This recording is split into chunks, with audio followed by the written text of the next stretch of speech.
Coming up on Carolina News, UConn wrap-up. See how the Lady Gamecocks fared in a hostile atmosphere last night against the number 2 UConn Huskies. Domestic violence. Governor Nikki Haley discusses her plan to combat spousal abuse. And Too Fat to Fly. From a food truck to the small screen. See what they're cooking up to draw national attention. Carolina News starts now. This is delicious. Live from the capital city, Carolina News brings you your news first. With breaking news and in-depth reporting. Up-to-the-minute weather. And all your sports news and highlights. It's all here, now, on Carolina News.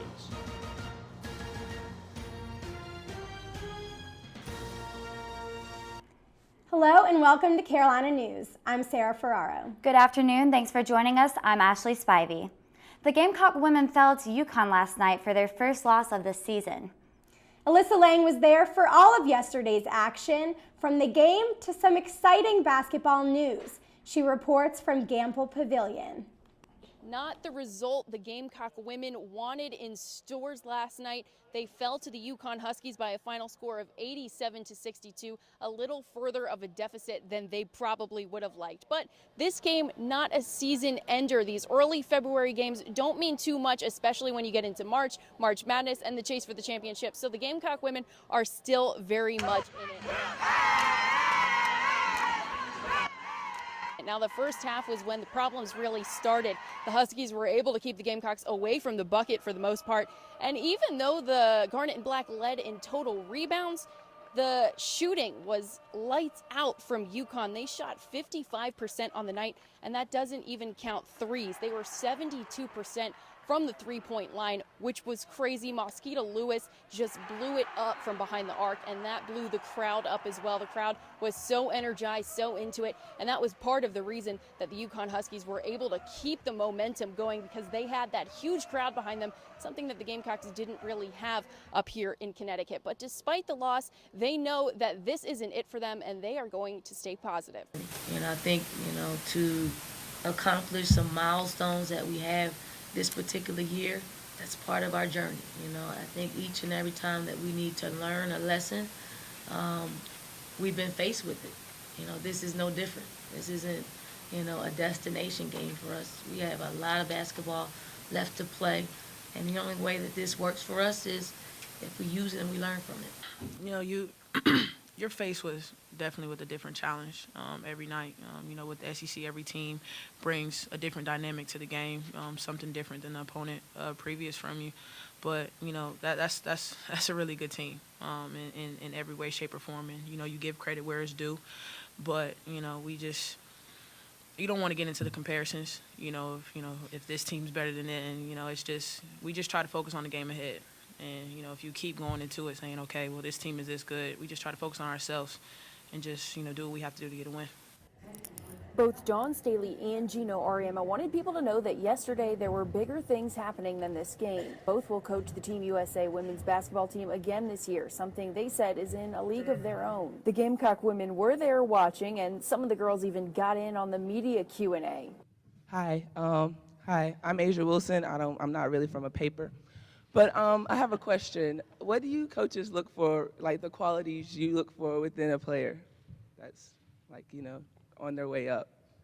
My particular favorite is that grab the microphone and ask questions when they're not supposed to. But as for the Gamecocks now, 22-1 is not a terrible record, and they will have an opportunity to grab another win on Thursday as the LSU Tigers come to town.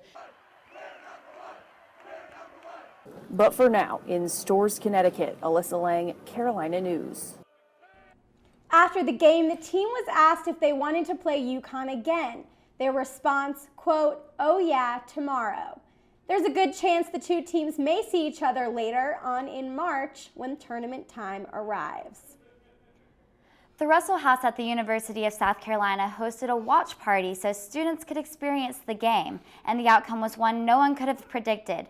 Our Jasmine Green has the story. Carolina Theater was home to the UConn versus USC women's basketball game Monday night. Russell House decided to host the first watch party of the season for this game because of all the excitement surrounding the matchup. Yeah, we just picked it because just the hype and just knowing that it's a big game. And because it was a big game, a variety of students came out to watch it. Some came for the unique experience. We watched the game like on a big screen in the wrestler, so I thought it'd be a great experience. Others just wanted to watch their favorite players dominate the court. Bianca Quaveth. She's gorgeous. She's wonderful. Either way, the main thought on every student's mind was whether or not the Lady Gamecocks would be able to pull off this win and secure their undefeated title.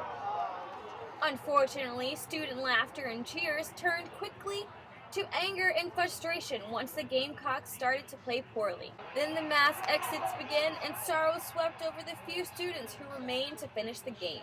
Die-hard fans expressed their frustrations with the outcome. I think we beat ourselves. I really do. I don't think there's any point in this game that UConn should have won this game. But defeat did not stop them from believing the Lady Gamecocks could make a comeback. Like seriously, #1 and we lost. It's okay though. Next time. Jasmine Green, Carolina News. Even though the Lady Gamecocks could not gain a win, they still put on quite a show and made the watch party a great experience for most students.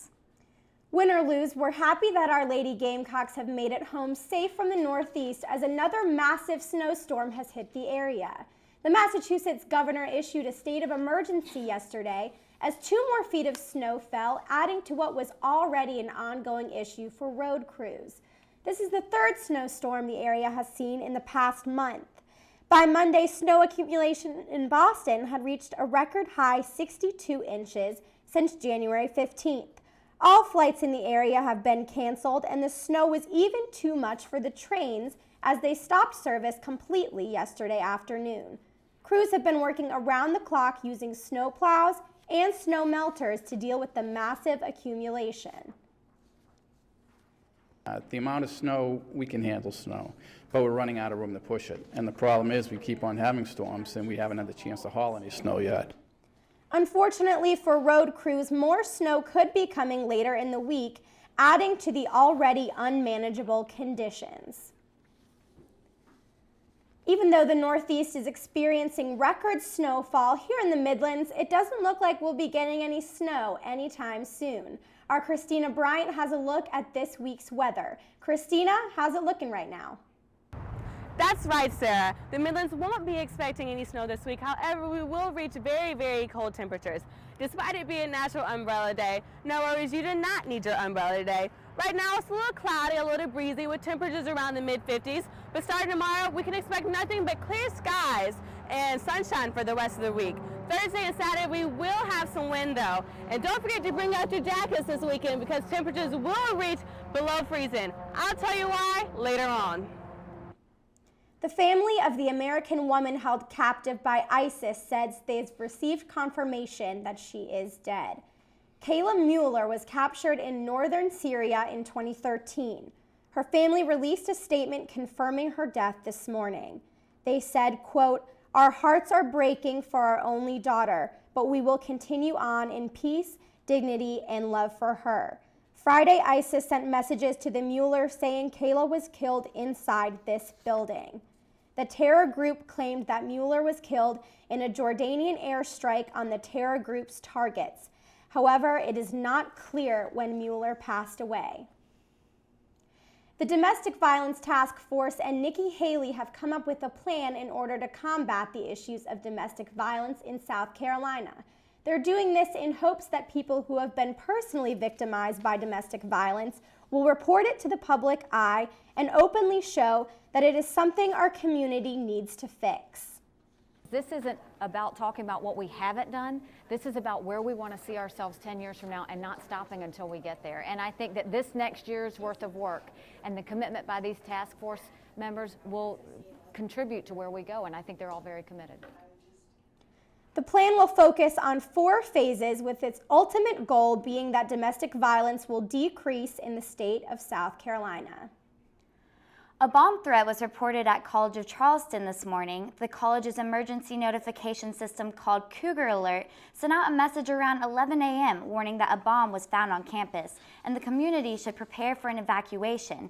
Less than half an hour later, officials confirmed that the threat was a false alarm and was sent out due to a coding error. A Minnesota lawmaker has proposed a bill to lower the drinking age to 18.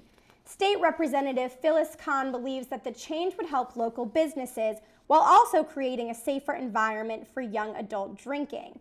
The bill would allow those 18 to 20 to purchase alcohol at bars and restaurants, but not at liquor stores. Joel Miniger, owner of the Sports Hub Bar in La Crescent, Minnesota, agrees that the proposed law would ease some safety concerns. Kids are at that age, 18 to 20, are possibly drinking somewhere else, whether it be, in a rural areas or house parties and stuff. And so I'd be for if they switch to that. Although the bill was just recently proposed, police are already expressing concerns that it would interfere with the education of 18-year-olds who are still in high school. And coming up after the break, find out why ABC's The Chew is filming in Colombia. One of my biggest passions in life is animals. That's why I've worked with Morris Animal Foundation for over 40 years. Morris Animal Foundation is a world leader in helping animals live longer, healthier lives. You can too. Just show your support at morrisanimalfoundation.org. To help cats, dogs, horses, and wildlife live healthier lives, visit morrisanimalfoundation.org, where we are advancing science that will create a healthier tomorrow for animals. I wanted to be in the military since I was a kid. I served a total of 16 years. And at 19 years old, that's the first time I ever saw somebody die. Coming back, I was raging. I started having pretty horrible nightmares. I started drinking a lot. I guess I never recognized it in myself. It all starts with going to the VA. There's a whole community of veterans that just want to help you out. It's for the guys who couldn't come back, so you owe it to them to live well, because they're not here with their families. What do you get when you put two best friends and chicken wings inside a truck? Show business gold, apparently. Reporter Ashley Utz will tell you more. This is delicious. It's lunchtime, and while most people eat their food inside a restaurant or at their desk, this lady is enjoying her food on the back of her car. This is Felicia Hollingsworth's first time trying the famous stuffed chicken wings created by Too Fat to Fly food truck. This is my first time trying them. I've been trying to get here for almost 6 months now. Too Fat to Fly is known for their chicken wings, but they aren't your ordinary chicken wings. Yep, you guessed it, their wings are stuffed.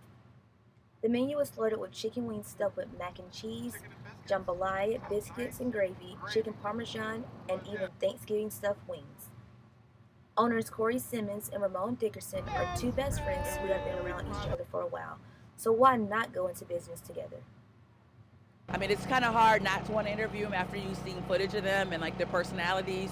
Sometimes I forget it actually work, and we run into issues with that, so I remind myself every now and again. Along with their great idea of creating stuffed chicken wings, Corey and Ramon's personalities have helped them fly to ABC Network show The Chew, as well as have their own reality show on the Oprah Winfrey Network.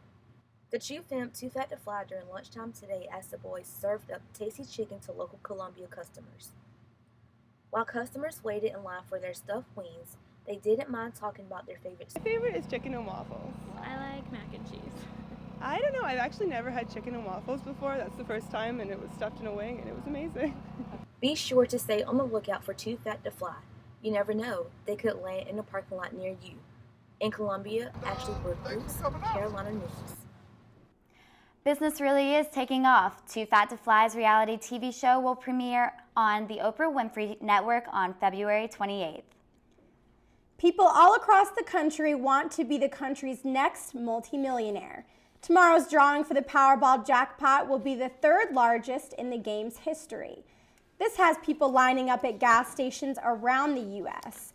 The jackpot is up to $450 million, with a cash value of just over $304 million. Many Powerball players are already planning what they would do with that money. Hawaii, Florida, just Mexico, this cruise she wants to go on, I'll give some to charity too. The odds of winning the Powerball are about 1 in 175 million. Still, there are a lot of people willing to take that chance. It's looking pretty gloomy out right now, Christina. Is it going to be like this all week? Fortunately, no. Nothing but clear skies and sunshine for the rest of the week. But it will get colder. I'll tell you just how cold coming up next. It is important for young people to have a mentor in their life. I would definitely say that I have had an impact on his life and he's had an impact on my life. One of the most important lessons that I've learned from Charlie is to make better decisions and take responsibility for what you're going to do. Think about what you would be today if people didn't go a step out of their way to help you out. And that's really what it's all about. So get involved and do your part. Invest in the future. Mentor a child. What if you could ignite your child's love of learning with one after-school program? What if that one program was easy and fun? Destination Imagination is the one. Destination Imagination has taught teamwork, creativity, and problem-solving for more than 25 years. A major university study showed our students are ahead of others in creativity and critical thinking. Learn more at startateam.org and make Destination Imagination the one for you.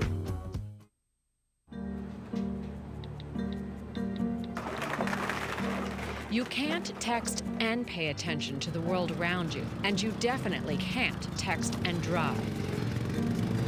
Every year, deaths due to distracted and negligent driving are increasing. In fact, while drunk driving rates have dropped greatly, negligent driving fatalities have skyrocketed. Find out more at negligentdriving.com.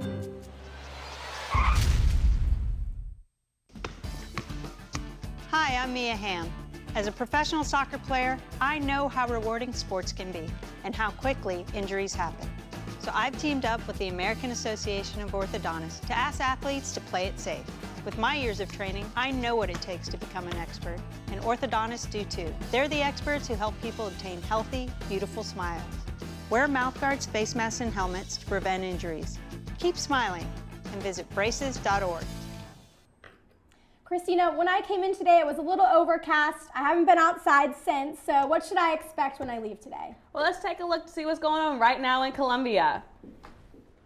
All right, well, our current conditions are 54 degrees, and the winds are at 10 miles per hour, and the humidity is at 55%. All right, in Greenville it is 58 degrees and 50 degrees in Rock Hill and 54 degrees in Aiken. It's a little bit colder going on in the coast, 45 degrees in Myrtle Beach and 47 degrees in Charleston and 55 in Hilton Head. Now those winds that I was talking about, they're coming in from the northeast over in the mid-Atlantic. There is some rain going on, but they will not bother us at all. Over in the Great Lakes and the Canadian border, there is some snow, but it will keep going up in Canada and stay far away from the U.S. There is an Arctic air mass building on, and it's going to hit us right on Thursday. Now, going from the Great Lakes to Texas, there is a cold front, but it'll just bring us very, very cold air, no rain, no snow. Just please be ready for that cold, cold air. Going in Greenville, it's going to be 34 degrees over here and below freezing in Rock Hill, a little close to below freezing in Columbia, and 34 degrees in Aiken. Down, it's going to be 35 degrees in Myrtle Beach and 36 degrees in Charleston. Now, the early bird always gets the worm, so it's 7:13, so please look at that sunrise. And Myrtle Beach, it is 50 degrees. In Charleston, it will be 53 degrees. Over in Greenville, expected to be 59 degrees and 55 in Rock Hill, a little warmer in Columbia at 57 and 58 in Aiken. All right, so the 5-day forecast, it's going to be sunny all week. It's going to be 59 degrees on Wednesday, 39 a low, and on Thursday, please expect it to be pretty windy at 61 degrees and a low of 25. On Friday, it will be 48 degrees with the wind coming back on Saturday, and very, very cold below freezing at 19 degrees on Saturday night. Well, I'm definitely glad I haven't packed up any of my winter coats yet, because it sounds like I might be needing them. You'll definitely need them. I know, same. Well, coming up next, after announcing John Hoke's title of co-defensive coordinator, find out what he and Coach Steve Spurrier had to say about the new changes to come for the team. Have you heard? Scam artists are trying to trick seniors into giving them their Medicare number. I heard that. This happened to my friend. A man came to her door wanting to sign her up for the new Medicare program. Well, when she got her Medicare summary notice, it was full of charges for services she hadn't received. So I did something about it. I joined the Senior Medicare Patrol, where I teach others to protect their Medicare numbers, review statements to spot false charges, and report suspected fraud. We're asking folks about marriage. You know, marriage makes me think of sports. You know, teamwork, dedication. Okay, let's see what people say. Let's say your marriage is a sport. What sport would it be? Basketball. Surfing. They have to be a team sport. A lot of back and forth. A lot of people watching. So how many people are influenced by your marriage? Hundreds. You really think about the ripple effect. It's like a wave. Want to improve your marriage? For ideas, go to foryourmarriage.org. A message from the Catholic Church. If I ride, I will know the way the trees smell after the rain.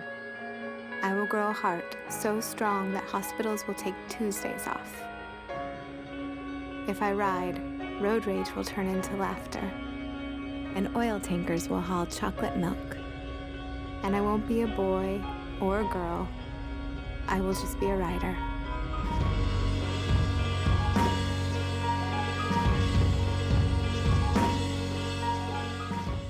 I love the concept of mentoring because you're really able to make a difference in the life of one young person. My mentor is a role model for me. She told me about all the opportunities that there is in life.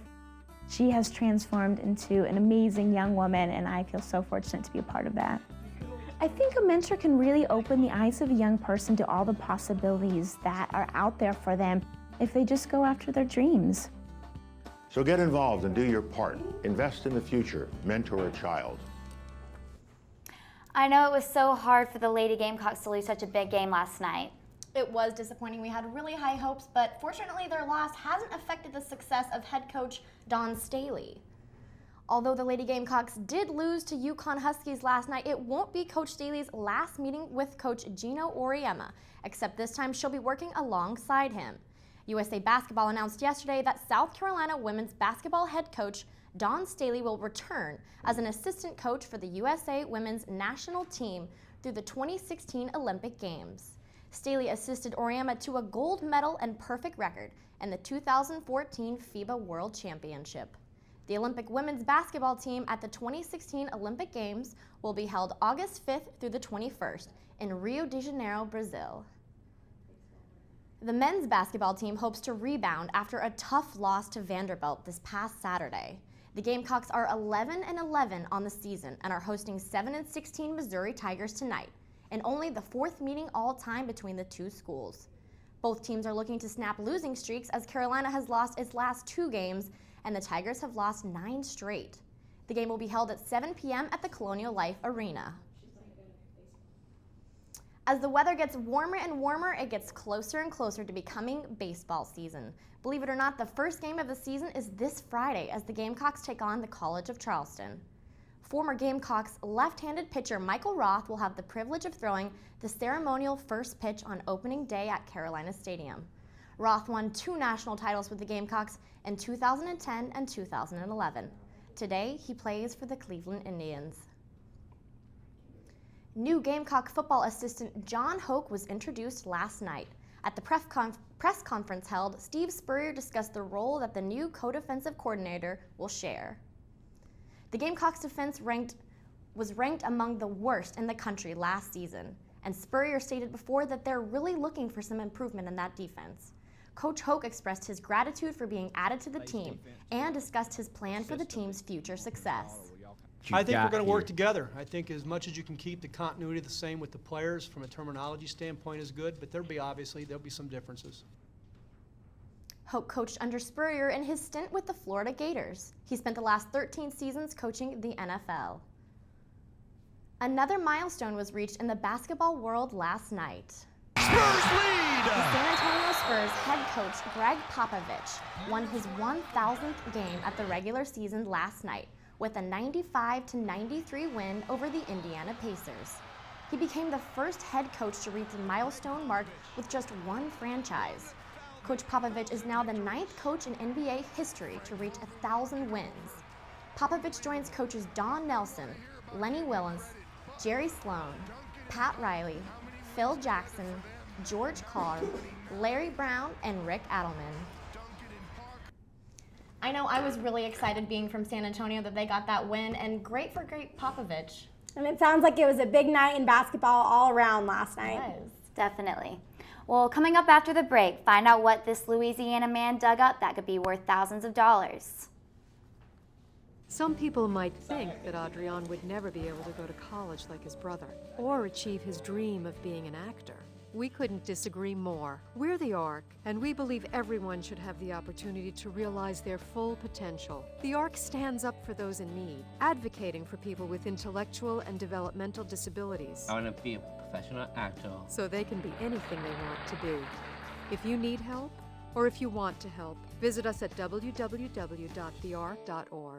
I've got my own problems to worry about. Those people in Africa don't want to help themselves. What's the point? Where's the proof? Actually, SMART programs are saving lives. In just 10 years, over 15 million more kids are alive. All less than 1% of the total U.S. budget. How's that for proof? And today there are new vaccines that could save millions of more kids. Go to one.org and join the movement. We're not asking for your money. We're asking for your voice. With Valentine's Day just 4 days away, diamonds are a hot seller and a coveted item. Now just imagine finding one without having to fork out the cash. A man from Louisiana found this 2-carat yellow diamond last week at Crater of Diamonds State Park in Murfreesboro, Arkansas. And it's finders keepers at the state park's 37-acre search field. A park spokesman said it's the largest diamond of the 20 found so far this year. It's not clear how much the finder will get for the diamond, but an Oklahoma woman found a 3.85-carat diamond there in 2013 and sold it last year for $20,000. I know I wouldn't mind digging up a diamond. I would even settle for 1 carat. So, Christina, if we're going to be out digging for some diamonds this week, how's our weather? You're going to be very, very cold, actually. It's going to be 59 degrees tomorrow with a low of 39 degrees. On Thursday, it's going to be 61 with some wind with a low of 25, so it's going to be below freezing. On Friday, it's going to be 48 degrees and 30 degrees at night. Now, it's going to get very, very cold on Saturday night, below freezing at 19 degrees. So we'll have to bundle up for Valentine's Day. But a diamond might be worth it. Well, that's all the time we have for today. Thanks so much for being with us. See you tomorrow. Have a great evening.